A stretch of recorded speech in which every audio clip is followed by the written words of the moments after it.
ॐ अज्ञानतिमिरन्धस्य ज्ञानाञ्जनशलाकया चक्षुरुन्मीलितं येन तस्मै श्रीगुरवे नमः। नमो विष्णुपादाय कृष्णपृष्ठाय भूतले श्रीमते भक्तिवेदान्त स्वामिनिति नामिने। नमस्ते सारस्वती देवे गौरवाणी प्रचारिणे निर्विशेष शून्यवादी पाश्चात्य देशतारिणे। नमो महावदान्याय कृष्ण प्रेम प्रदायते कृष्णाय कृष्ण चैतन्य नाम्ने गौरत्विषे नमः। हे कृष्ण करुणा सिंधु दीनबंधु जगतपते गोपीश गोपिका कांत श्री राधा कांत नमस्तुते। तप्त कांचन गौरंगी राधे वृंदावनेश्वरी वृषभानुसुते देवी प्रणमामि हरिप्रिये। वंशाकल्पतरुभ्यश्च कृपा सिन्धुभ्यैव च पतितानां पावनेभ्यो वैष्णवेभ्यो नमो नमः। जय श्री कृष्ण चैतन्य प्रभु नित्यानंद श्री अद्वैत गदाधर श्रीवासादि गौर भक्त वृंद। हरे कृष्ण कृष्ण कृष्ण हरे हरे हरे राम राम राम हरे हरे।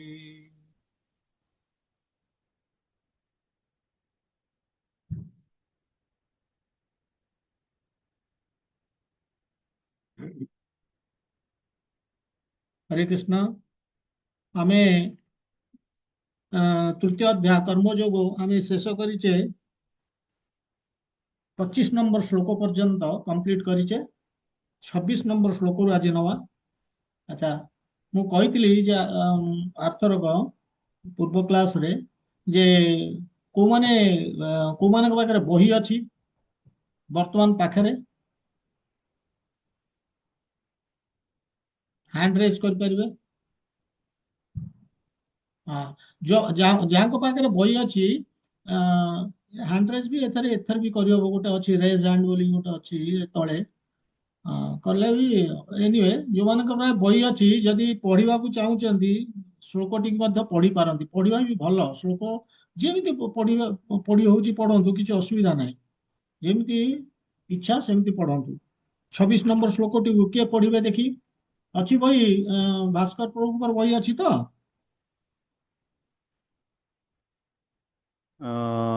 अच्छी किंतु भितर अच्छी मो पाखर नहीं बर्तमान ओ पखर नाही ना पाखर कार अछि। 3.26 ना हाँ 3.26 मु शेयर करबी कि ना ना मु शेयर कर दउची। एटा भी तो देखिକି पढ़ी हबो ना। हाँ इंग्लिश टा पढ़ी हबो किछि असुविधा नाही। ना बुद्धि भेदम जनयेद ज्ञानम कर्म संधिदानम जोशयेत सर्व कर्माणि विद्यान युक्त समाचरम। ट्रांसलेशन टा ओडिया एटा इंग्लिश रे अछि। so ओडिया as बटा not so as not to disrupt the minds of ignorant men attached to the fruitive results of prescribed दिखाओ नहीं person should not induce them to stop work. Rather, by working in the spirit of devotion, he them in all sorts of activities for adult development and Krishna consciousness. अच्छा thank you. हाँ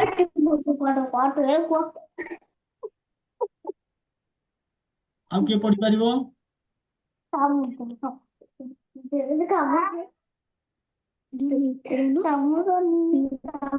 अच्छा सुशांती माता जी ଆପଣ ପଢି ପାରିବେ କି ବହି ଅଛି? ନାଇଁ ବହି ନାହିଁ। अच्छा କାହା ପାଖରେ ଆଉ ବହି ଅଛି? ଆଜ୍ଞା ଆଉ କାହା ପାଖରେ ଅଛି ବହି?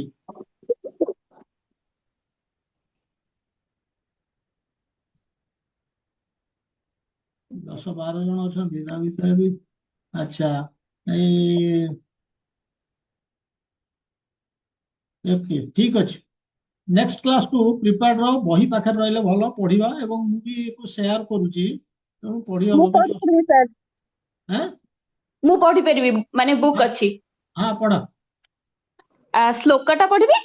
ହଁ ଶ୍ଲୋକ न बुद्धि वेदं जनयेत् अज्ञानं कर्म संगीनां योषयेत् सर्वकर्माणि विद्वान् युक्तः समाचरन्। Very good. ट्रांसलेशन टा ओडिया रे अछि कि? आज्ञा आज्ञा। हां ओडिया टा पढो। ଯେଉଁ ଅଜ୍ଞ ବା ମୂର୍ଖ ଲୋକମାନେ ସକାମ କର୍ମରେ ବ୍ୟସ୍ତ ବିଦ୍ୱାନ ବା ପଣ୍ଡିତ ମାନେ ସେମାନଙ୍କ ବୁଦ୍ଧିକୁ ବିଚଳିତ କରାଇବା ଉଚିତ ନୁହେଁ। କର୍ମତ୍ୟାଗର ଉପଦେଶ ସେମାନଙ୍କୁ ନ ଦେଇ ଭକ୍ତିର ସହିତ କର୍ମରେ ନିଯୁକ୍ତ ହେବାକୁ ଉପଦେଶ ଦେବା ଉଚିତ। Very good. ଆଉ କିଏ ପଢି ପାରିବେ କି? थैंक यू माता जी। ଆଉ କିଏ ପଢି ପାରିବେ?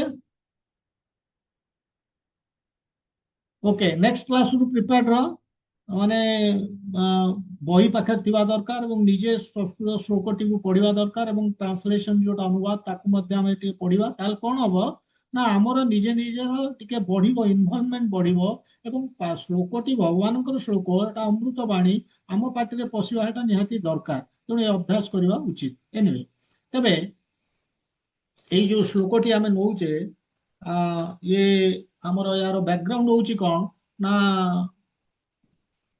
पूर्वरु आमे आलोचना करिथिले विद्वान और अविद्वान। विद्वान किए? विद्वान जो पंडित अर्थ पंडित क्या कहते ना जी आत्मरति आत्मतृप्त आत्म संतुष्ट बोले आत्म बोले कृष्ण भगवान को पाखरे जे भक्ति करुची कृष्ण भक्ति रे जे आनंद नौची तृप्त होउची संतुष्ट तार आउ किछि दरकार नाही आउ कोनोस जिंस दरकार नाही न कार्यम विद्यते सेति तार काम भी किछि नाही हो परिवार ये होउची विद्वान तार कोनोसी स्वार्थ नाही कर्म कर्म करिबारे कर्म न करिबारे कोनोसी व्यक्ति कोनोसी वस्तु प्रति स्वार्थ भी नाही ये होउची विद्वान एवं स्वार्थ नाही किंतु से कर्म करुची सबु बेले भगवान कहउचंदी सततम कर्म समाचार पूर्व श्लोक रे कहिचंदी से लोकटी 24 नंबर श्लोक रे कहिचंदी सततम कर्म समाचार तार कौन से कर्म करिवार नाही किंतु से करूची काई करूची लोक संग्रहम लोक मानू शिक्षा देवा केमिति कर्म करा जाए तार कर्म करिवार कौन से आवश्यकता नहीं एवं से कर्मटी केमिति करूची माने अनासक्त भाव कर्म फल प्रति अनासक्त होइकी कर्म और कर्म फल प्रति अनासक्त होइकी से कर्म करूची ये हला विद्वान एवं आमे ता पूर्व श्लोक रे सेति पई से 25 नंबर श्लोक पूर्व श्लोक रे से कहिचंती सप्ताह कर्मणि अविद्वांस जो माने अविद्वान से माने इग्नोरेंट से माने कोन करूचंती ना शक्त माने आसक्ति रखिकी कर्म कर्म फल प्रति आसक्ति रखिकी कर्म करूचंती किंतु जो माने विद्वान कुर्जात विद्वान तथा असक्त अनासक्त होइकी कर्म कर्म फल प्रति अनासक्त होइकी कर्म करूचंती तेबे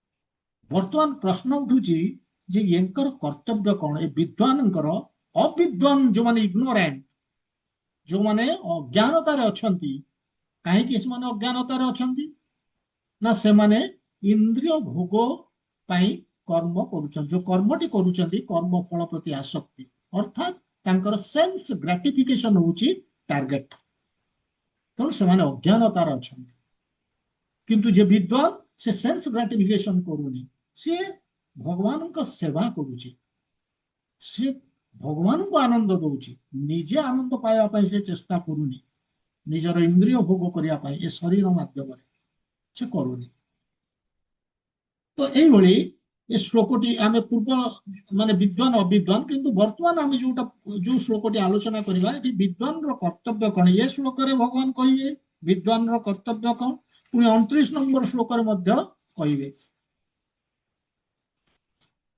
दीटी श्लोक विद्वान रो कर्तव्य कोन अविद्वान को प्रति केमति व्यवहार करिवो तबे मु ए शेयरटी बंद कर देली गोटे सेकंड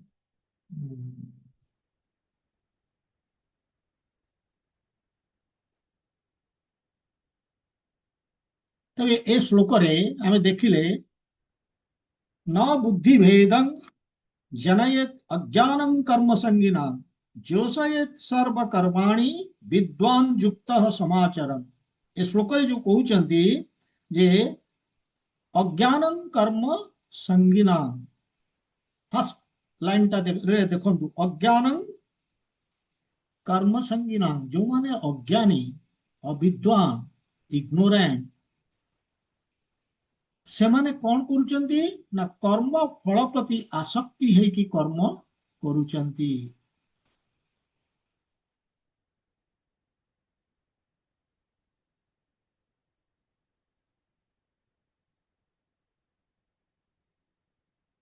କର୍ମ ଫଳ ପ୍ରତି ଆସକ୍ତି ହେଇକି କର୍ମ କରୁଛନ୍ତି, ଅଜ୍ଞାନଂ କର୍ମ ସଙ୍ଗିନାଂ।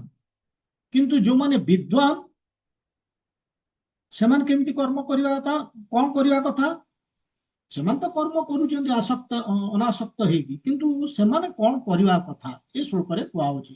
ନ ବୁଦ୍ଧି ଭେଦଂ ଜନୟେତ୍, ନ ବୁଦ୍ଧି ଭେଦଂ ଜନୟେତ୍ ମାନେ ଏଇ ଅଜ୍ଞାନ ମାନଙ୍କର ବୁଦ୍ଧି ଭେଦ ମାନେ ତାଙ୍କର ବୁଦ୍ଧି ଆଉ ଜ୍ଞାନକୁ ମନକୁ ସେମାନେ ଡିସରପ୍ଟ କରିବା କଥା ନୁହେଁ।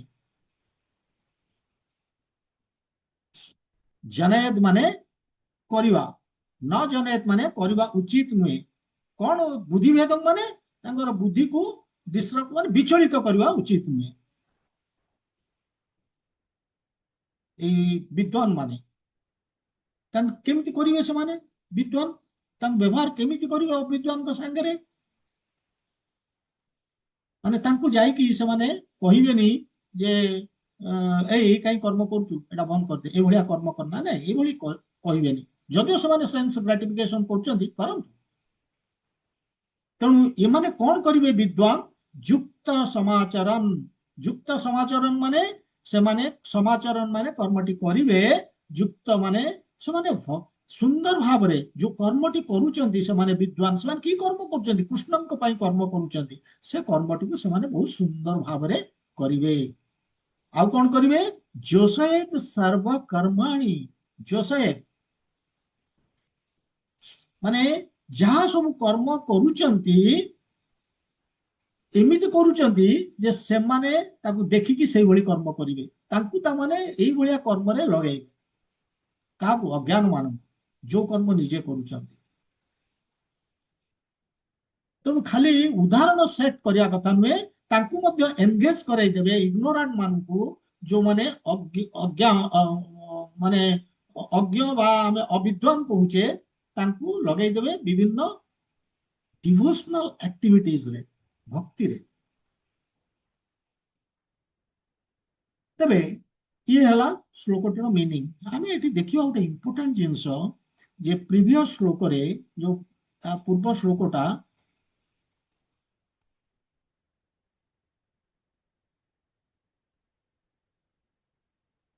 ସେଠାରେ ଆମେ କଣ କରିଥିଲେ ନା ଆମେ ଡିସ୍କସନ କରିଥିଲେ କର୍ମକାଣ୍ଡ, ସକାମ କର୍ମ ଯୋଗ, ନିଷ୍କାମ କର୍ମ ଯୋଗ, ଏଇ ସବୁ ଆମେ ଡିସ୍କସନ କରିଥିଲେ।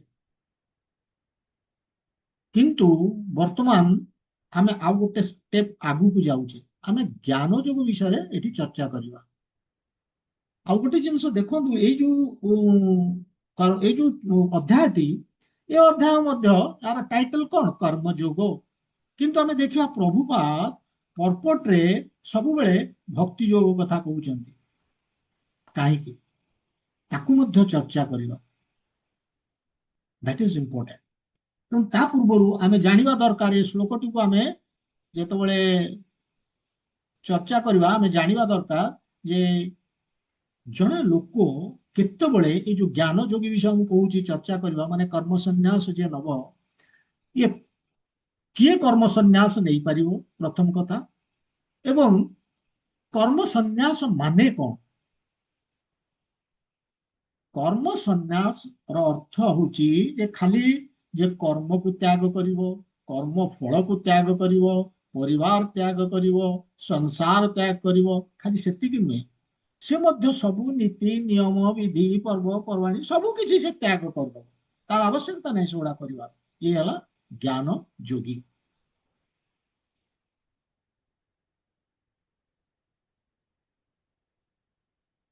ତେଣୁ ମେନ୍ ଜିନିଷ ହଉଛି ଅର୍ଜୁନଙ୍କର କହିବା ଉଦ୍ଦେଶ୍ୟ ଯେ ଆପଣ କହୁଛନ୍ତି କର୍ମ କରିକି କର୍ମ କରିବାକୁ ହବ ଏବଂ କର୍ମ କରିକି ମତେ ଉଦାହରଣ ଦେବାକୁ ପଡିବ, ତାହେଲେ ଲୋକ ମତେ ଅନୁସରଣ କରିବେ, ସେ ଅନୁସାରେ କର୍ମ କରିବେ। କିନ୍ତୁ କର୍ମ ଯୋଗଠୁ ଜ୍ଞାନ ଯୋଗଟା ତ ଟିକେ ଉଚ୍ଚରେ। ତେଣୁ ମୁଁ କାହିଁକି ଜ୍ଞାନ ଯୋଗର ଉଦାହରଣଟା ପ୍ରସ୍ତୁତ ନ କରିବି? ସେଟା ତ ବେଟର। କିନ୍ତୁ ଗୋଟେ ଲୋକ ଯାହାର ହୃଦୟ ସଫା ହେଇନି, ଜ୍ଞାନ ଯୋଗ ପାଇଁ ପ୍ରଥମ କଣ୍ଡିସନ ହଉଛି ଆମ ହୃଦୟର ଶୁଦ୍ଧତା, ନିର୍ମଳ ହବା ଦରକାର ହୃଦୟ। ଯଦି ମନ ହୃଦୟ ଶୁଦ୍ଧ ନାହିଁ ତାହେଲେ ଆମେ ଜ୍ଞାନ ଯୋଗ ଶୁଦ୍ଧ ମାନେ କଣ? ଶୁଦ୍ଧତା କୋଉ ଦୃଷ୍ଟିରୁ?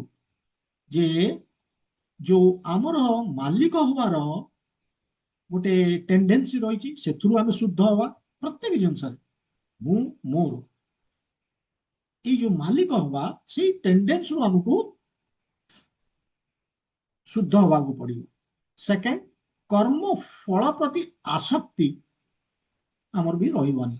ଦିଟା ଜିନିଷ, ନା କର୍ମ ଫଳରେ ଆମେ ଆଶା କରିବା, ନା ଆମେ କୌଣସି ଜିନିଷ ମୋର ବୋଲିକି ଭାବିବା। ପ୍ରୋପ୍ରାଇଟରସିପ, ଓନରସିପ, ତାହେଲେ ଆମର ହୃଦୟ ଶୁଦ୍ଧ ହେଲା। କାହିଁକି ନା ସବୁ ଭଗବାନଙ୍କର, କର୍ମ ଫଳ ବି ଭଗବାନଙ୍କର। ଆମେ ଆଗରୁ ବହୁତ ଜିନିଷ ଆମେ ୟା ଉପରେ ଆଲୋଚନା କରିଛେ। ତେଣୁ ଏ ଦିଟାରୁ ଆମେ ଯେତେବେଳେ ଶୁଦ୍ଧ ହବା, ତାହେଲେ ଆମେ ଜ୍ଞାନ ଯୋଗୀ ହେଇପାରିବା, ଆମେ ଜ୍ଞାନ ଯୋଗକୁ ଯାଇପାରିବା।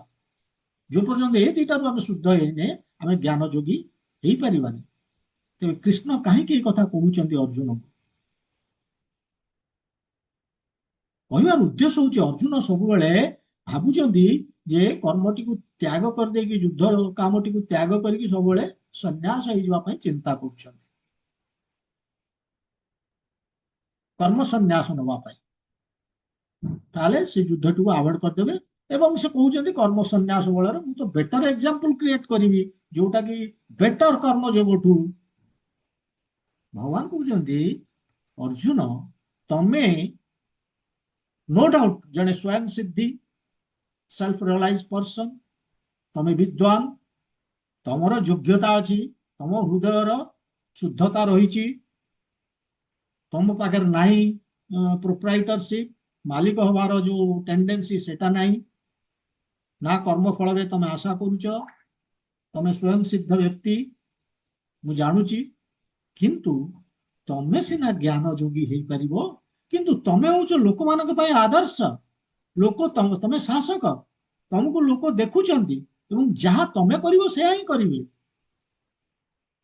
से तुमको कर्मयोग करने को पड़ो। लोक प्रिपेयर ना, लोक हृदय सफा है, लोकंर जो प्रोप्राइटरशिप जाइनी हृदय, जनसाधारण जो कर्म फल प्रति आसक्ति सी भी जाइनी, भोग विलास प्रति आसक्ति जाइनी,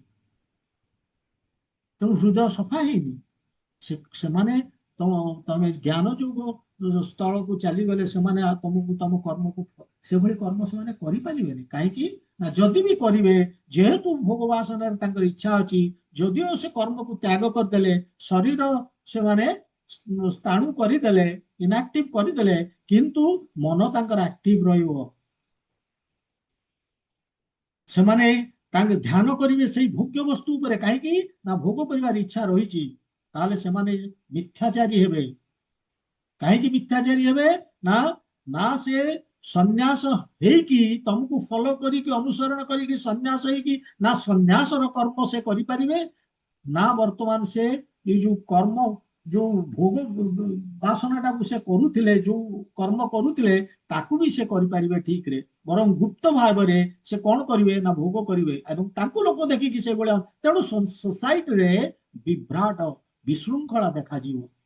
सेतिपई भगवान कहउछन से माने प्रिपेयर्ड नांती, सेमानकर हृदय शुद्ध हेइनी, प्यूरिफाइड नुहंती, तांकर भोग वासनार इच्छा अछि।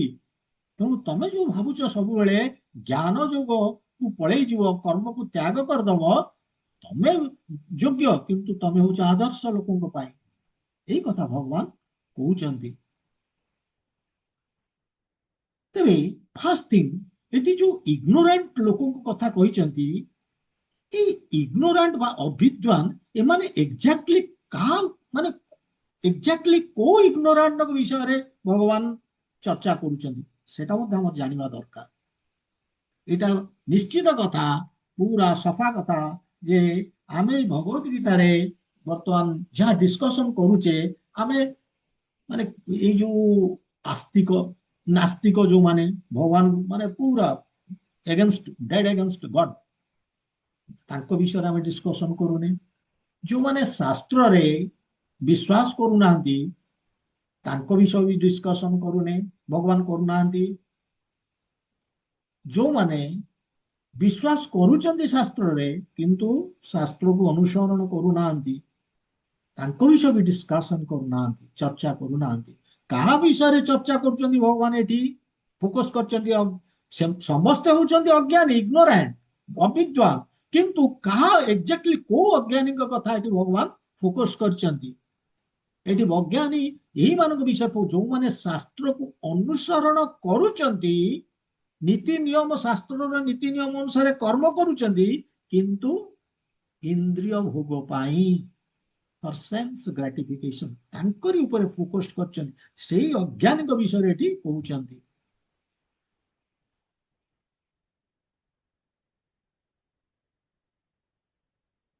ମାନେ ସେମାନେ ଇନ୍ଦ୍ରିୟ ଭୋଗ କରୁଛନ୍ତି, କେବଳ ଏ ନିୟମକୁ ଅନୁସରଣ କରୁଛନ୍ତି ଇନ୍ଦ୍ରିୟ ଭୋଗ କରିବା ପାଇଁ। ଭଗବାନ କହୁଛନ୍ତି ସେମାନେ ହଉଛନ୍ତି ମାନେ ତାଙ୍କୁ ଆମକୁ ହାଇ ଉପରକୁ ନବାକୁ ପଡିବ। ସେମାନେ ତାଙ୍କର ଯୋଗ୍ୟତା ଅଛି, ସେ କୃଷ୍ଣ କନସିୟସନେସ ମାନେ କୃଷ୍ଣ ଚେତନାକୁ ସେମାନେ ଉତ୍ତୀର୍ଣ୍ଣ ହେଇପାରିବେ। ସେଥିପାଇଁ ଭଗବାନ ତାଙ୍କ ଉପରେ ଫୋକସ କରିଛନ୍ତି।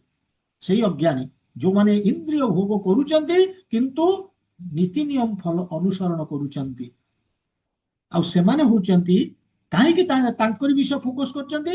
ଦେ ଆର ମେଜରିଟି। ସେମାନେ ଏ ଜଗତରେ ସେଇମାନେ ହଉଛନ୍ତି ମେଜରିଟି, ତାଙ୍କରି ବିଷୟ କହୁଛନ୍ତି।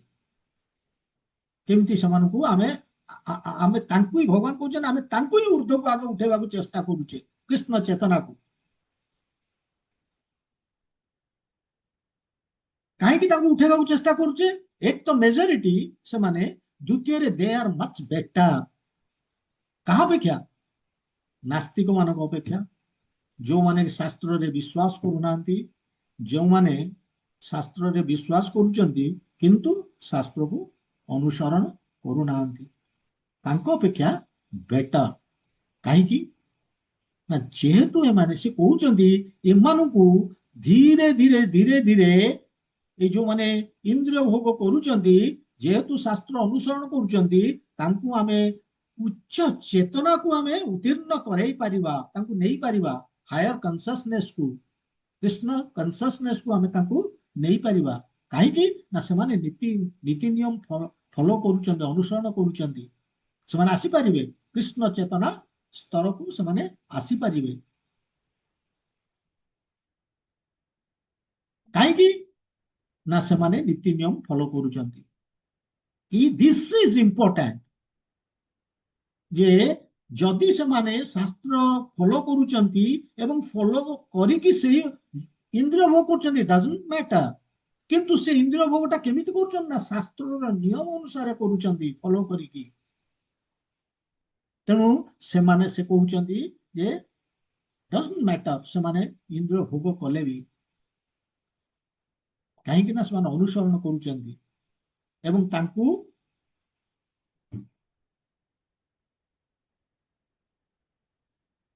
ମାନେ ଉପରକୁ ଉଚ୍ଚ ଚେତନାକୁ ଉପରକୁ ନେଇ ହବ, କୃଷ୍ଣ କନସିୟସନେସକୁ। ଏବଂ ସେମାନେ କାହିଁକି ରୁଲସ ରେଗୁଲେସନ ଫଲୋ କରୁଛନ୍ତି ଆମେ ଦେଖିବା, ଏବଂ କାହିଁକି ସେମାନଙ୍କୁ ଉପରକୁ ନେଇ ହବ କୃଷ୍ଣ କନସିୟସନେସକୁ, ହାୟର କନସିୟସନେସକୁ। କାରଣ ଯେତେ ଏଇ ଯୋଉ ନୀତି ନିୟମ ସେମାନେ ଫଲୋ କରୁଛନ୍ତି, ଏ ଯେତେ ନୀତି ନିୟମ ଅଛି, ସାକ୍ରିଫାଇସ, ଯଜ୍ଞ, ବ୍ରତ, ଯାହା ସବୁ, ଏସବୁ କୋଉଠି ଅଛି? ବେଦରେ ଲେଖା ହେଇଛି। ଏବଂ ସେ ବେଦ ମଧ୍ୟ କହୁଛି କେମିତି ଆମର ଭୌତିକ କାର୍ଯ୍ୟକ୍ରମ ଗୁଡିକ କେମିତି କରିବା, ଆମେ କର୍ମକୁ କେମିତି କରିବା। ଏବଂ ସେଇ ବେଦରେ ମଧ୍ୟ ଲେଖା ହେଇଛି ଅଲ୍ଟିମେଟଲି ଯେ ଆମେ ଆମର ଆମେ କେମିତି ଭଗବାନଙ୍କୁ ପ୍ରାପ୍ତ କରିବା, ଆମ ଜୀବନର ଲକ୍ଷ୍ୟ କଣ। କାରଣ ଭଗବାନ ନିଜେ କହୁଛନ୍ତି ସେଇ ବେଦରେ, ସେ କହୁଛନ୍ତି ଯେ ବେଦବିଦ୍ ବେଦାନ୍ତ କୃଚ୍ଛହଂ, ମୁଁ ବେଦର ରଚନା କରିଛି, ରଚୟିତା ମୁଁ, ଲେଖକ ମୁଁ, ଅଥର ମୁଁ, କିନ୍ତୁ ମୁଁ ମଧ୍ୟ ମାନେ ବେଦ କହିଲେ ମୁଁ, ଏବଂ ଏ ବେଦର ସାରାଂଶ ବା ସାରମର୍ମ ବା ଉଦ୍ଦେଶ୍ୟ କଣ ସେ ନିଜେ କହୁଛନ୍ତି ବେदैଶ୍ଚ ସର୍ବୈଃ ଏବ ବେଦ୍ୟ, ମାନେ କେବଳ ମତେ ଜାଣିବା ହିଁ ହଉଛି ବେଦର ଲକ୍ଷ୍ୟ। ତେଣୁ ସେଇ ଯୋଉ ଲୋକଟି ଯଦି ଆମେ ଜାଣୁଛେ ଯେ କେବଳ ଭଗବାନଙ୍କୁ ଜାଣିବା ପାଇଁ ବେଦର ଉଦ୍ଦେଶ୍ୟ, ତାହେଲେ ଅଟୋମେଟିକାଲି ଯୋଉମାନେ ଶାସ୍ତ୍ର ଅନୁସରଣ କରୁଛନ୍ତି ଏବଂ କରିକି ଇନ୍ଦ୍ରିୟ ଭୋଗ କରୁଛନ୍ତି, କରନ୍ତୁ ପଛେ, ଭଗବାନ କହୁଛନ୍ତି ଇନ୍ଦ୍ରିୟ ଭୋଗ କରନ୍ତୁ, କିନ୍ତୁ ଶାସ୍ତ୍ରକୁ ଅନୁସରଣ, ଶାସ୍ତ୍ର ଅନୁସାରେ କରୁଛନ୍ତି ଯୋଉ କର୍ମଟି, ନିୟମ ନୀତି ନିୟମକୁ ଅନୁସରଣ କରିକି ସେମାନେ ପାଇବେ, ସୁବିଧା ପାଇବେ ଜାଣିବା ପାଇଁ କୃଷ୍ଣ ବିଷୟରେ। କାହିଁକି ନା ସେଇ ବେଦରେ ଆଗକୁ ଗଲେ ସେ ଯେହେତୁ ଜାଣୁଛନ୍ତି, ସେ ଅଟୋମେଟିକାଲି ମୁଭ୍ କରିବେ ଆଗକୁ, ସେ ବେଦରେ ଆଗରେ କଣ ଲେଖା ହେଇଛି, କେମିତି ଭଗବାନଙ୍କୁ ଆମେ ପାଇବା। ସେମାନେ ଜାଣିବେ ଯେ ଏ ଭୌତିକ ଜଗତ ହଉଛି କେମିତି ଦୂଷିତ, ଫଲ୍ଟି, ଏଠି କେମିତି ସବୁ ଜିନିଷ ଟେମ୍ପୋରାରୀ, ଏନିଥିଙ୍ଗ ଆରାଉଣ୍ଡ ମି ଇଜ ଟେମ୍ପୋରାରୀ, ଯାହା ଚାରିକଟରେ ଦେଖୁଛେ ସବୁ ହଉଛି ଅସ୍ଥାୟୀ। ଅସ୍ଥାୟୀ ଅର୍ଥ ଆମେ ଆମର ଅସ୍ଥିରତା, ଆମର ଭୟ, ଆମର ସୁଖ ବି ଅସ୍ଥାୟୀ, ଏଠି କ୍ଲେଶ ହିଁ କ୍ଲେଶ, ଦୁଃଖାଲୟ। ତେଣୁ ଏସବୁ ଜାଣିବ, ଆଟଲିଷ୍ଟ ଆଗକୁ ବଢିବ। ବେଦ ଯେହେତୁ ବେଦର ନୀତି ନିୟମ ପାଳନ କରିକି ଇନ୍ଦ୍ରିୟ ଭୋଗ କରୁଛି, ଆଗକୁ ଆଗକୁ ଯେତେବେଳେ ଯିବ ବେଦରେ, ସେ ଜାଣିବ ଆଉ କଣ ଅଛି, ଆଉ କଣ ଅଛି, ଆଉ କଣ ଅଛି, ଏହା ହିଁ ଜାଣିବ। କାରଣ ବେଦରେ ଏଇ ସବୁ ଲେଖା ହେଇଛି। ଏବଂ ପରେ ଜାଣିବ ଯେ ନାଇଁ ଆଉ ଗୋଟେ ଜଗତ ଅଛି, ଯୋଉ ଜଗତଟା ହଉଛି ସ୍ପିରିଚୁଆଲ ୱାର୍ଲଡ ବା ଆଧ୍ୟାତ୍ମିକ ଜଗତ, ମଚ୍ ବେଟର ଦାନ ଦିସ୍ ମ୍ୟାଟେରିଆଲ ୱାର୍ଲଡ, ଯୋଉ ଜଗତଟା କି ମୋର ଥିଲା ଘର, ଏବଂ ସେ ଜଗତ କହୁଛି ପରମାନେଣ୍ଟ, ଅସ୍ଥାୟୀ ଅସ୍ଥାୟୀ। ସେଠି ଯେଉଁ ଯଦ୍ଗତ୍ୱା ନ ନିବର୍ତ୍ତନ୍ତି, ମାନେ ଆଉ ଆମକୁ ଫେରିବାକୁ ହୁଏନି ସେଠି ଗଲେ, ସେଠି ମୁଁ ଅମର, ମୋର ମୃତ୍ୟୁ ନାହିଁ, ସେଠି ଯୋଉ ସୁଖ ପାଇବି ସେ ଚିରନ୍ତନ, ଅସୀମ, ଅନନ୍ତ, ଅନଲିମିଟେଡ ହାପିନେସ୍ ସେଠି। ତେଣୁ ଏସବୁ ଜିନିଷ ସେ ଜାଣିବାକୁ ପାଇବ, ତାପରେ ସେ ଚେଷ୍ଟା କରିବ କେମିତି ସେଇ ଜଗତକୁ ମୁଁ ଯିବି। ତାହେଲେ ସେ ଭକ୍ତି କରିବା ଆରମ୍ଭ କରିବ, କାରଣ କେବଳ ଭଗବାନଙ୍କ ଭକ୍ତିରେ ହିଁ ମୁଁ କେବଳ ସେଠିକି ଯାଇପାରିବି। ଇଏ ହେଲା ଅଜ୍ଞ। ଅଜ୍ଞ ବିଷୟରେ ଏତିକି ଆମେ ଜାଣିଲେ ଯେ ଅଜ୍ଞ କିଏ ନା ଯୋଉମାନେ ସେନ୍ସ ଗ୍ରାଟିଫିକେସନ କରୁଛନ୍ତି ନୀତି ନିୟମକୁ ଅନୁସରଣ କରିକି। ଭଗବାନ କହୁଛନ୍ତି ତାଙ୍କୁ ଉଚ୍ଚ ସ୍ତରକୁ ନେଇ ହବ। ତାହେଲେ ଯଦି ନେଇ ହବ, କିଏ ନେବେ ନା ବିଦ୍ୱାନ ମାନେ। ଏ ବିଦ୍ୱାନଙ୍କର ଭୂମିକା କଣ? What is their role? How should they behave with ଅବିଦ୍ୱାନ? ଯୋଉମାନେ ଇନ୍ଦ୍ରିୟ ଭୋଗରେ ବୁଡିକି ଅଛନ୍ତି, ତାଙ୍କୁ କେମିତି ଉପରକୁ ନେବେ, ଉଚ୍ଚ ଚେତନାକୁ। ଏ ବିଦ୍ୱାନ ହଉଛି ଜଣେ ସ୍ୱୟଂ ସିଦ୍ଧି ବ୍ୟକ୍ତି। ସିଏ, ଭଗବାନ କହୁଛନ୍ତି, ସିଏ ଯାଇକି ତାକୁ ଡିଷ୍ଟର୍ବ କରିବନି। କାହାକୁ?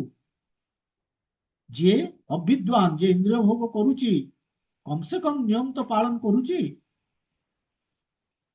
ତାକୁ ଯାଇକି ଡିଷ୍ଟର୍ବ କରିବନି, ବରଂ ନିଜେ କର୍ମ କରିକି ଦେଖେଇବ ଯେ କର୍ମ ଫଳକୁ କେମିତି ଭଗବାନଙ୍କୁ ଅର୍ପଣ କରିକି କେମିତି କରାଯାଏ।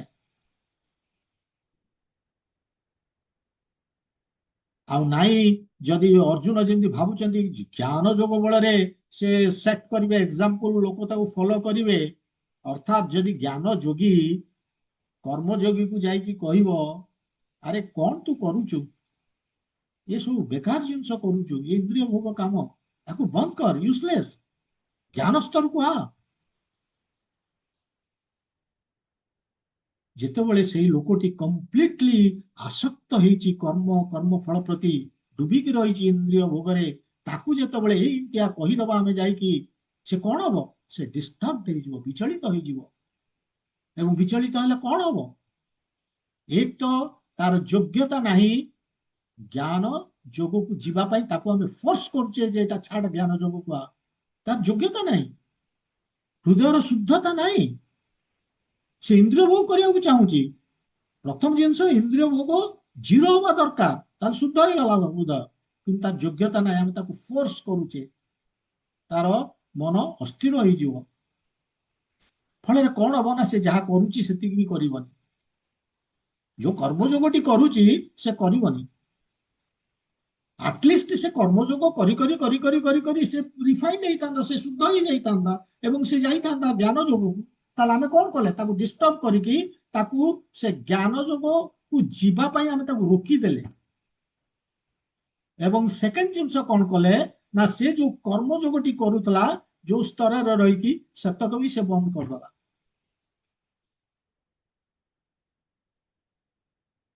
ତେଣୁ ଭଗବାନ କହୁଛନ୍ତି ତମେ ଅର୍ଜୁନ ଏ ଜ୍ଞାନ ଯୋଗ ବଳରେ ଉଦାହରଣ ତିଆରି କରିବାକୁ କେବେ ଚେଷ୍ଟା କର ନା।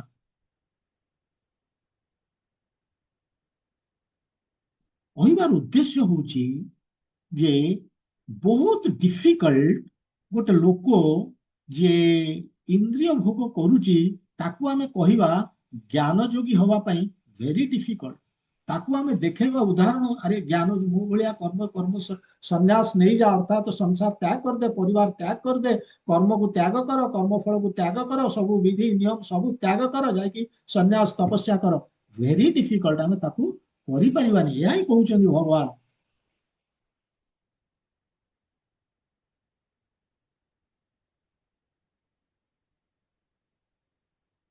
କିନ୍ତୁ ଭଗବାନ କହୁଛନ୍ତି ଇଏ ବହୁତ ସହଜ। ଜଣେ ଆଥେଷ୍ଟ ମାନେ ନାସ୍ତିକ ଏବଂ କର୍ମକାଣ୍ଡୀ ବା ସକାମ କର୍ମଯୋଗୀ ବା ନିଷ୍କାମ କର୍ମଯୋଗୀ ଯିଏ ବି ହଉ, ଏମାନଙ୍କୁ ଡାଇରେକ୍ଟଲି ଭକ୍ତି ଯୋଗକୁ ନେଇଯିବା ପାଇଁ ବହୁତ ସହଜ। ଭଗବାନ ଏଇ କଥା ସେଥିପାଇଁ ପ୍ରଭୁପାଦ ଏଠି କହୁଛନ୍ତି ଯେ ଏ କର୍ମ ଯୋଗ ଜାଗାରେ ସବୁବେଳେ ଭକ୍ତି ଯୋଗ କଥା ସେଇଥିପାଇଁ ପ୍ରଭୁପାଦ କହୁଛନ୍ତି ଯେ ଆମେ ତାକୁ ଜ୍ଞାନ ଯୋଗକୁ ଉଠେଇବା, ଜ୍ଞାନ ଯୋଗରୁ ଭକ୍ତି ଯୋଗକୁ ଉଠେଇବା ଭେରି ଡିଫିକଲ୍ଟ, କାରଣ ତାର ଯୋଗ୍ୟତା ନାହିଁ ସେମିତି। ସେ ଇନ୍ଦ୍ରିୟ ଭୋଗ କରେ, ବହୁ କାଳରୁ ଇନ୍ଦ୍ରିୟ ଭୋଗ କରି ଆସୁଛି, କଣ ଏଇ ଜୀବନରେ କରୁଛି? ଜନ୍ମ ଜନ୍ମ ଧରି ମୁଁ ଇନ୍ଦ୍ରିୟ ଭୋଗ କରିକି ଆସୁଛି ଏବଂ ସେ ମୋର ସଂସ୍କାର ହେଇକି ରହିଛି। ମାଇଣ୍ଡ ମତେ ଫୋର୍ସ କରୁଛି ଇନ୍ଦ୍ରିୟ ଭୋଗ କରିବା ପାଇଁ, ଶୁଦ୍ଧ ହେଇନି ସେ। ତେଣୁ ଭଗବାନ ଏଠି ସେଥିପାଇଁ କହୁଛନ୍ତି ଯେ ଇନ୍ଦ୍ରିୟ ଭୋଗ ମୋର ପ୍ୟୁରିଫିକେସନ ହେଇନି, ମୁଁ ଛାଡି ପାରିବିନି। ତେଣୁ ସେ ଲୋକଟି ରେଡି ନୁହଁ, ଅଜ୍ଞାନୀ ଯେ ଅବିଦ୍ୱାନ ସେ ରେଡି ହେଇନି ଜ୍ଞାନ ଯୋଗକୁ ଯାଇକି ଜ୍ଞାନ ଯୋଗରୁ ଭକ୍ତି ଯୋଗ ଯିବାକୁ। କିନ୍ତୁ ପ୍ରଭୁପାଦ କହୁଛନ୍ତି ଯେ ଡାଇରେକ୍ଟ ତାକୁ ନେଇ ହବ ଭକ୍ତି ଯୋଗକୁ। ତେଣୁ ଏ ବିଦ୍ୱାନ କ'ଣ କରିବା ଉଚିତ? ସେ କ'ଣ କରିବ ନା କର୍ମ କରିବ ଏବଂ ଦେଖେଇବ ତାକୁ ଯେ କେମିତି କର୍ମ କରିବାକୁ ହୁଏ, କେମିତି ଭଗବାନଙ୍କୁ ଅର୍ପଣ କରିକି ଭଗବାନ କର୍ମ ଫଳକୁ ଭଗବାନଙ୍କୁ ଅର୍ପଣ କରିକି ଭଗବାନଙ୍କର ସନ୍ତୁଷ୍ଟି ପାଇଁ କେମିତି କର୍ମ କରିବାକୁ ହବ ସେ ଦେଖେଇବ। ସେ କହିବ ଦେଖ ତୁ ଯାହା କରୁଛୁ ମୁଁ ବି ସେୟା କରୁଛି, ତୁ ଖାଉଛୁ ମୁଁ ଖାଉଛି। ମୁଁ ଯେମିତି ପୂର୍ବ କ୍ଲାସରେ କହିଥିଲି ଯେ ଆମେ ଯୋଗ କରୁଛେ, ସେ ଅଜ୍ଞାନ ବି ବିଦ୍ୱାନ ବି ଯୋଗ କରୁଛି, ଇଏ ବିଦ୍ୱାନ ଖାଉଛି ସେ ବି ଖାଉଛି, ଇଏ ବି ଅଫିସରେ କାମ କରୁଛି ସେ ବି ଅଫିସରେ କାମ କରୁଛି, କିନ୍ତୁ ଡିଜାୟାର ଦିଟାଙ୍କର ଅଲଗା। ଇଏ କୋଉଥିପାଇଁ କରୁଛି ସେ କୋଉଥିପାଇଁ କରୁଛି? ଇନ୍ଦ୍ରିୟ ଭୋଗ ପାଇଁ ସେ କରୁଛି। କେବଳ ସେ ତାକୁ କହିବା ଉଦ୍ଦେଶ୍ୟ ସେ ଇନ୍ଦ୍ରିୟ ଭୋଗ ସେ କରୁ, କିନ୍ତୁ ମୋଡ ଯୋଉ ଭାବ ଯୋଉ କର୍ମ କରିବାର ଭାବ ବା ଇଚ୍ଛାକୁ ବଦଳେଇ ଦେଉ ଭକ୍ତି ଯୋଗ। ତାମାନେ ଡାଇରେକ୍ଟ ଭକ୍ତି ଯୋଗରେ ଆସିଲା। ତା ମାନେ କ'ଣ ନା ଭଗବାନ ଏଠି କହୁଛନ୍ତି ଯେ ତାକୁ ଡାଇରେକ୍ଟ ଭକ୍ତି ଯୋଗରେ କେମିତି ନେଇପାରିବା ନା ତାକୁ ଡାଇରେକ୍ଟ ସେବାରେ ଲଗେଇ ଦେବାକୁ ପଡିବ। ତାକୁ ସେଥିପାଇଁ ସେ ଏକ୍ସାମ୍ପଲ ଦେଖିବ ଯେ ଦେଖ ତୁ ଯାହା କରୁଛୁ ମୁଁ ସେୟା କରୁଛି, କିନ୍ତୁ ମୁଁ ଯେମିତି କରୁଛି ତୁ କର। ତାକୁ ଏକ୍ସାମ୍ପଲ ଦେଖିବାକୁ ପଡିବ। ତେବେ ପ୍ରପାଦ ଏଠି ପର୍ପୋଟରେ ଭାବାର୍ଥରେ ସେ ତାଙ୍କର କହିବା ଉଦ୍ଦେଶ୍ୟ ହଉଛି ଯେ ଏଇ ଯୋଉ ଗ୍ରାଜୁଆଲ ପ୍ରୋସେସ ରେ ଜଣେ ଲୋକ ଏଇ ଯୋଉ ଶୁଦ୍ଧ ହବ, ଇନ୍ଦ୍ରିୟ ଯୋଉ ଏଇ ଯୋଉ ଭୋଗ ବାସନା କୁ ଜିରୋ କରିବ, ହୃଦୟ ଶୁଦ୍ଧ ହବ ଏବଂ ଉଠିବ, ଜ୍ଞାନ ଯୋଗକୁ ଯିବ, ଭକ୍ତି ଯୋଗକୁ ଯିବ, ଇଏ ବହୁତ ଟାଇମ ଟେକିଂ। ରାଦର ଆମେ ତାକୁ ଡାଇରେକ୍ଟ ଭକ୍ତି ଯୋଗକୁ ନେଇପାରିବା। ତେଣୁ ସେ କହୁଛନ୍ତି କର୍ମକାଣ୍ଡୀ ହଉ, ଆସ୍ତିକ ହଉ, କର୍ମଯୋଗୀ ହଉ, ଯାହାକୁ ଏ ସମସ୍ତଙ୍କୁ, ନିଷ୍କାମ କର୍ମଯୋଗୀ ହଉ, ସମସ୍ତଙ୍କୁ ଆମେ ଡାଇରେକ୍ଟ ସେଇ ସ୍ତରକୁ ନେଇ ଯାଇପାରିବା, ଭକ୍ତି ଯୋଗକୁ ତାଙ୍କୁ ନେଇପାରିବା ଆମେ। ତାର ଜ୍ୱଳନ୍ତ ଉଦାହରଣ ହେଉଛନ୍ତି ପ୍ରଭୁପାଦ। ବୃଦ୍ଧ 70 ବର୍ଷ ବୟସ, ଆମେରିକା ଗଲେ ଏବଂ ତାଙ୍କ ପାଖରେ ତାଙ୍କୁ ଯିଏ ମିଳିଲେ ସେମାନେ କେହି କର୍ମଯୋଗୀ ନଥିଲେ, କେହି ସବୁ ଅଯୋଗୀ ଥିଲେ। ଯୋଉ 4ଟି ନିୟମ ପୁରା ଉଲ୍ଲଂଘନ କରୁଥିଲେ।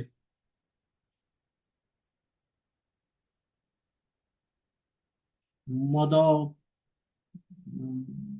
ଭାଙ୍ଗ, ଅଫିମ, ଏନି ଡ୍ରଗ୍ସ ଖାଇବା, ମାଛ ମାଂସ ତ ନିହାତି, ବେଶ୍ୟାବୃତ୍ତି,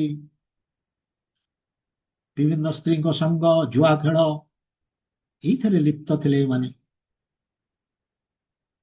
କିନ୍ତୁ ପ୍ରଭୁପାଦ କଣ କଲେ ନା ତାଙ୍କୁ ଡାଇରେକ୍ଟଲି ଲଗେଇଦେଲେ କୋଉଠି? ଭକ୍ତି ଯୋଗରେ, ମାନେ ସେବାରେ, ଭଗବାନଙ୍କ ସେବାରେ ତାଙ୍କୁ ଡାଇରେକ୍ଟ ଲଗେଇଲେ। ସେଥିପାଇଁ ଯଦି ଜଣେ ଶୁଦ୍ଧ ଭକ୍ତ ସଂସ୍ପର୍ଶରେ ଆମେ ଆସିଗଲେ, ଅଟୋମେଟିକାଲି ଆମେ ଡାଇରେକ୍ଟ ଭକ୍ତି ଯୋଗକୁ ଚାଲି ଯାଇପାରିବା। ସେ ଆମକୁ ଗାଇଡ କରିଦବ। କେମିତି କଲେ ପ୍ରଭୁପାଦ? ତାଙ୍କୁ ଟାସ୍କ ଦେଲେ, କହିଲେ କେତେ ଜଣକୁ ଧରିଲେ, କହିଲେ ଲଣ୍ଡନ ଯା, ସେଠି କଥାବାର୍ତ୍ତା କରିବ ଏବଂ ସେଠି ଆମର ଜମି କିଣା ହବ ଏବଂ ସେଠି ଆମେ ଇସ୍କନ ତିଆରି କରିବା। କେମିତି କରିବା? ସେଠି ସବୁ ଯାଇକି କଥାବାର୍ତ୍ତା କର। ସେମାନେ ଗଲେ, କଥାବାର୍ତ୍ତା କଲେ, ମାନେ ତାଙ୍କୁ ଏନଗେଜ କରେଇଦେଲେ। ଇଏ ହଉଛି କୃଷ୍ଣଙ୍କ ପାଇଁ ସେମାନେ କାମ କରିବା ଆରମ୍ଭ କଲେ। ଦିସ୍ ଇଜ ସେବା। ସେମାନେ ଇନ୍ଦ୍ରିୟ ଭୋଗ ପାଇଁ ଜମି ନେଇକି ନିଜ ଘର କରିକି ଏନ୍ଜୟ କରିବେ ନା, କୃଷ୍ଣଙ୍କର ଘର ତିଆରି ହବ ଇସ୍କନ। ଯୋଉଠି ଆସିବେ ମନ୍ଦିର, ଯୋଉ ମନ୍ଦିରରେ ମନର ମାନେ ଯୋଉ ମନ ଆମର କଣ କଳୁଷିତ, ପଲ୍ୟୁଟେଡ, ସେ ମନଟାକୁ କେମିତି ଆମେ ଶୁଦ୍ଧ କରେଇବା, ମନ୍ଦିରର କାମ। ତେଣୁ ସେମାନେ ସେ କାମ କଲେ। ସବୁ 108 କଣ୍ଟ୍ରି ସେମାନେ ବୁଲିଛନ୍ତି। ସବୁଠି ନା ସବୁ, କୋଉଠି ନା କୋଉଠି ସେ 10 ବର୍ଷ ଭିତରେ ତିଆରି କରିଦେଲେ ଇସ୍କନ ମନ୍ଦିର। ଭକ୍ତ ବି ଆସିଲେ, ଯୋଡି ହେଲେ। ତାଙ୍କୁ ସେ ବହି ଧରେଇ ଦେଲେ, ଭଗବତ ଗୀତା। କହିଲେ ଯାଅ, କିଏ ରେଲୱେ ଷ୍ଟେସନରେ ଠିଆ ହବ, କିଏ ବସ୍ ଷ୍ଟାଣ୍ଡରେ, କିଏ ଫୁଟପାଥରେ, କିଛି ଜାଣିନାହାନ୍ତି ସେ ଭଗବତ, ସେ ଫିଲୋସଫି ଜାଣିନାହାନ୍ତି, କିନ୍ତୁ ସେବା ତାଙ୍କୁ ଲଗେଇଦେଲେ। ଏବଂ ସେମାନେ ଯାଇକି ଏବଂ ତାଙ୍କୁ କହିବେ, ଖାଲି ମନ୍ତ୍ରଟି ଦେଇଛନ୍ତି, ହରେ କୃଷ୍ଣ ମହାମନ୍ତ୍ର ଜପଟି, ଠିଆ ହେଇଥିବ, ସମୟ ନଷ୍ଟ କରିବନି, ହରେ କୃଷ୍ଣ ମହାମନ୍ତ୍ର ଜପ ଜପି। ଆଉ ସେଇଟା ମୋଷ୍ଟ ଇମ୍ପୋର୍ଟାଣ୍ଟ। କାହିଁକି ନା ସେଇଟା ହେଲା ମାନେ ଭଗବାନଙ୍କର କୃପା ଆସେ। ଯୋଉ ବହିଟି ବିକ୍ରି ହବ, ଯୋଉ ଲୋକ ନେଇଯିବ, ସେଟା ଆଇ ଆମ୍ ନଟ୍ ଡୁଇଂ, ସେଟା ଅଟୋମେଟିକାଲି ଭଗବାନ କରିଦଉଛନ୍ତି ସେଭଳିଆ। ତେଣୁ ଏଇଭଳି ତାଙ୍କୁ ବହି ବିକିବାରେ ଲଗେଇଦେଲେ, ବୁକ୍ ଡିଷ୍ଟ୍ରିବ୍ୟୁସନ। ତାଙ୍କୁ ଥରେ କହିଲେ ଯେ କୃଷ୍ଣଙ୍କର ବହି 10,000 ବୁକ୍ସ ପ୍ରିଣ୍ଟ ହବ। ସେମାନେ ତ ପୁରା ମାନେ ଅଜ୍ଞ ସେମାନେ। ତେଣୁ ସେମାନେ କହିଲେ ଇଏ ପ୍ରଭୁପାଦ ଟିକେ ଇଏ ହେଇଯାଇଛନ୍ତି, ପାଗଳା ହେଇଯାଇଛନ୍ତି, 10,000 ବହି କିଏ ନବ, ଅନନେସେରୀ। ଗୋଟେ ବହି ବୁକିବା ବହୁତ ଡିଫିକଲ୍ଟ ହଉଛି। କିନ୍ତୁ ପ୍ରଭୁପାଦ କହିଲେ ନାଇଁ, 10,000 ବୁକ୍ସ। ଏବଂ ସେମାନେ କଲେ ଏବଂ ୱିଦିନ୍ ନୋ ଟାଇମ୍ ସବୁ ସୋଲ୍ଡ ହେଇଗଲା। ତେଣୁ ସେଥିରୁ ସେମାନେ ଅନୁଭବ କଲେ ଯେ ଆରେ ନାଇଁ, ଇଏ ଆମେ କରୁନେ, କୃଷ୍ଣ କରୁଛନ୍ତି। ତେଣୁ ଆସ୍ତେ ଆସ୍ତେ ତାଙ୍କର ଫେଥ୍ ବଢିଲା। ତେଣୁ ସବୁ ଏଇଭଳି ଯେତେ ଅଜ୍ଞ ଲୋକ ଖାଲି ଇନ୍ଦ୍ରିୟ ତୃପ୍ତିରେ ଥିଲେ ତାଙ୍କୁ ସେମାନେ ଲଗେ ଏମାନେ ଭଗବାନ ତ ଏଠି ଯୋଉ ଶ୍ଲୋକରେ କହୁଛନ୍ତି ସେ ତ କହୁଛନ୍ତି ଯେ କାହା ବିଷୟରେ ଇନ୍ଦ୍ରିୟ ଭୋଗ କରୁଛି କିନ୍ତୁ ନୀତି ନିୟମ କର୍ମଯୋଗୀଙ୍କ ବିଷୟ କହୁଛନ୍ତି ଭଗବାନ କର୍ମଯୋଗୀ କିନ୍ତୁ ଏମାନେ ତ ଟୋଟାଲି ଏମାନେ ନା ଶାସ୍ତ୍ରରେ ବିଶ୍ୱାସ କରୁଥିଲେ ନା ଏମାନେ ଆସ୍ତିକ ଥିଲେ ଭଗବାନଙ୍କୁ ବିଶ୍ୱାସ କରୁନଥିଲେ କି ଶାସ୍ତ୍ରରେ ବିଶ୍ୱାସ କରୁନଥିଲେ ପୁରା ଅଜ୍ଞ ଏମାନେ କିନ୍ତୁ ସେମାନଙ୍କୁ ସେ ବିଭିନ୍ନ ସେବାରେ ଭଗବାନଙ୍କ ସେବାରେ ଲଗେଇ ଦେଲେ ଏବଂ ସକ୍ସେସଫୁଲ ମଧ୍ୟ ହେଲେ ସେଇ ଲୋକମାନେ ପରେ ପୁଣି ସକ୍ସେସଫୁଲି ଭକ୍ତି ଯୋଗ କରି ସେମାନେ ସନ୍ନ୍ୟାସ ବି ହେଇପାରିଲେ ପୁଣି ଲୋକଙ୍କୁ ମଧ୍ୟ ସେମାନେ ଶିକ୍ଷା ଦେଇପାରିଲେ ତ ଅଲ୍ ଗ୍ଲୋରିଜ ଟୁ ଶ୍ରୀଲା ପ୍ରଭୁପାଦ ଏଇଭଳି ଯଦି ଶୁଦ୍ଧ ଭକ୍ତି ଭକ୍ତ ରହିବେ ତାହେଲେ ସମ୍ଭବ ହେଇପାରିବ ତେଣୁ ଏଇ ଶ୍ଲୋକର ଆମେ ଏତିକି ଜାଣିଲେ ଯେ ଆମେ ଡିଷ୍ଟର୍ବ କରିବାନି ଯଦିଓ ଆମେ ଶିଖୁଛେ ଆମେ ଜାଣୁଛେ ଆମେ ବୁଝିଗଲା ପରେ ଆମେ ଡିଷ୍ଟର୍ବ କରିବାନି କାହିଁକି ଇନ୍ଦ୍ରିୟ ଭୋଗ କରୁଛୁ ବନ୍ଦ କର ନାହିଁ ମେନ୍ କଥା ହଉଛି ଯେ ଆମକୁ ବୁଝିବାକୁ ହବ ଇନ୍ଦ୍ରିୟ ଭୋଗ ଜଣେ ଲୋକ ଛାଡି ପାରିବନି ଜନ୍ମ ଜନ୍ମରୁ ଫ୍ରମ ଲାଇଫ ଟାଇମ ଇମେମୋରିଆଲ ଆମେ ଏଟାକୁ କରି ଆସୁଛେ କେତେ ଜନ୍ମ ହେଲାଣି କରିଛେ ଇଏ ଆମର ସଂସ୍କାର ହେଇକି ରହିଛି ଆମ ମାଇଣ୍ଡ ଆମକୁ ପ୍ରମ୍ପ୍ଟ କରୁଛି ଫୋର୍ସ କରୁଛି ସେୟା କରିବା ପାଇଁ କେବଳ ଭଗବାନଙ୍କ ଭକ୍ତି କଲେ ଏ ଶୁଦ୍ଧ ହବ ଆମେ ସେ ଭୋଗ ବାସନରୁ ଉଠିବା ଏହା ହିଁ ପର୍ପଟର